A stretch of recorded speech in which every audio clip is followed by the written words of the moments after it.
को एक पुत्री हुआ। लक्ष्मी उनके घर में पदार्पण हुआ।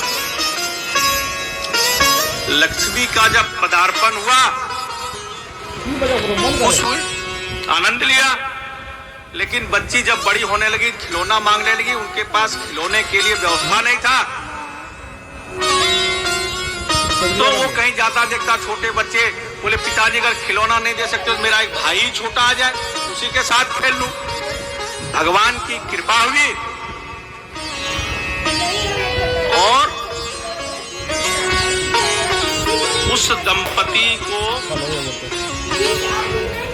एक पुत्र का जन्म हॉस्पिटल में हुआ। लेकिन बच्चे का जन्म तो हुआ, लेकिन बच्चे की मां नहीं बची। बिटिया के लिए एक सुख का तो था कि मेरे घर में भाई आया है, लेकिन मां चली गई। एक तरफ खुशी था, एक तरफ गम था। पिता भी कहा घर में बेटा आया, और धर्मपत्नी चली गई। धीरे धीरे सब भूल जाते हैं, क्योंकि यह संसार ऐसा है, एक दिन सबको भूलना है, सबको जाना है, सबको कार्य है। धीरे धीरे बेटा बड़ा होने लगा, बेटा बेटी खेलने लगी। एक दिन बेटा, वह जो बच्चा था वह बीमार हुआ, उसको हॉस्पिटल लेके गया और हॉस्पिटल वालों ने कहा कि इसे बहुत बड़ा ऑपरेशन करना पड़ेगा, यह बचेगा नहीं। वह बेचारा सरकारी अस्पताल के अलावा दिखा नहीं सकता था। तो बड़ा मायूस होके घर आया और बिटिया पूछी कि पिताजी आप उदास क्यों हैं? बोले बेटा इसे बहुत बड़ी बीमारी लग गई है, अब कोई चमत्कार ही इसे बचा सकता है। तो उसने गोलक आज भी रखते हैं, वो उसको क्या बोलते हैं, पिगी बैंक आजकल बोलने लगे, शायद पिगी बैंक बोलते हैं जो पैसा लोग जमा करते हैं। पहले उसको गोलक बोलते थे। मिट्टी का कुम्हार बनाता था, उसमें छिद्र कर देता था, 1 रुपया 2 रुपया डालते थे। तो उस बच्ची ने भी जब पैसा 1-2 रुपया आ जाए तो उसमें डालता था, और जब पिताजी काम करने के लिए गए तो वह गोलक को फोड़ा, उससे लगभग 100 रुपये निकले।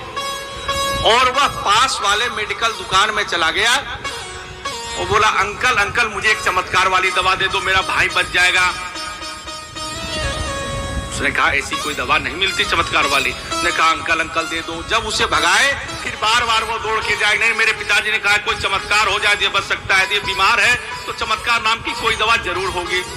जब 8-10 बार उसे डांटा फटकारा तो शहर के बहुत बड़े डॉक्टर वहां बैठे हुए थे। उसने कहा इधर आओ, क्या हुआ? बोला ऐसे मेरे भाई है छोटा, वह बीमार है और मेरे पिताजी ने कहा कि कोई चमत्कार ही इसे बचा सकता है। तो अंकल मैं केवल 100 रुपये मेरे पास हैं और इससे मैं एक चमत्कार की दवाई लेना चाहता हूँ, मेरा भाई बच जाए। मेरी माँ भी अभी गत साल वर्ष पहले गुजर गई है और साल भर का भाई मेरा है, उसी के साथ मैं खेलता हूँ, अकेले छोड़ के घर में आया हूँ।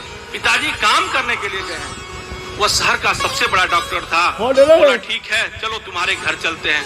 वह गया, उसने सब पेपर दिखाया।